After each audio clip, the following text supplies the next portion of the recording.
I'm Scott Kirkwood. I'm the editor-in-chief of National Parks Magazine and the senior director of publications at NPCA. And I'm Annie Riker. I'm the one and only graphic designer for NPCA. So Annie's going to take a seat, and I'm going to talk a little bit in the beginning, and then she's going to join us a little later. So there's who we are.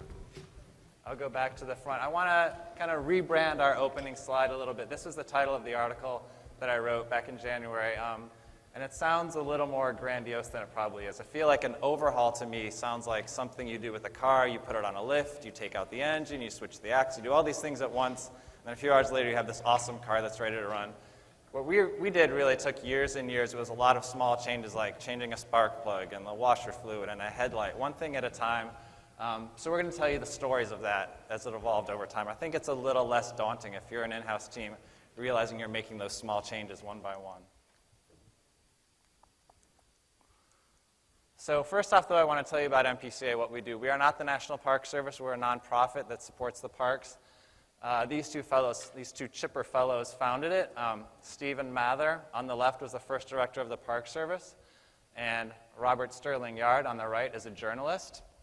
The Park Service was founded in 1916, and NPCA was created in 1919 because Stephen, on the left, realized that the government wasn't always the best voice. Sometimes there needed to be this independent group on the outside kind of saying that's the wrong thing, arguing for more park funding, educating people about the issues, because parks, we think of them as perfect places, but they're not. They face a lot of threats.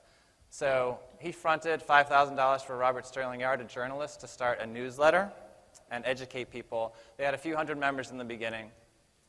And that newsletter turned into this magazine. There's some nostalgic shots from over the years. And we evolved into an organization that now has 300,000 members and 150 employees all over the country. We've got a lot of regional offices, mostly with just 1 or 2, 3 staff in each one. And these are the departments we support. The in-house team, our regions, as I mentioned, they do reports, brochures, flyers, T-shirts, a lot of things like that. Development, which goes after the big ticket fundraisers, people who are giving tens of thousands, if not millions of dollars. Membership goes after the small donors, people who donate like $25, $30. That's most of our supporters, where we get most of our money. And government affairs, our lobbying group in D.C. That's really the big thing we do, is we're a lobbying organization to try and make sure the parks get what they need. Like I said, some people think parks are perfect places, but they face threats. Funding is a big one. The government sequester that happened recently has forced the parks to lay off some people and not rehire open positions. Things like fracking on the edge of national parks are threats, global warming. There's a lot of things, and we're the ones kind of raising the flag and saying we need to take care of the parks, because park employees can't do it themselves. They all report to Congress, and if Congress cuts their budget and then has them come in and say, how's your budget, they will say it's fine, we can survive, when they can't, and we're the ones who do that. So here's our in-house team. These are Annie's delightful illustrations with our huge heads. There's 4 of us. I'm a writer-editor. Annie does graphic design. Nicole is our photo editor.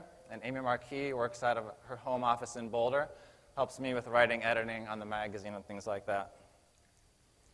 And we're going to show you a short video here that shows some of the work we've done over the last couple of years.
Wait till you see where we started. You'll be even more interested.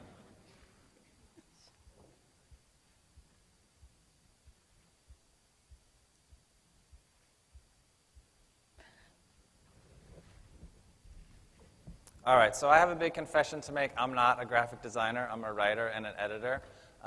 This is one of the first books that I remember really being interested in reading when I was a kid. Actually, my mom read it to me in case you're not familiar with it. It's about a pancake that runs away.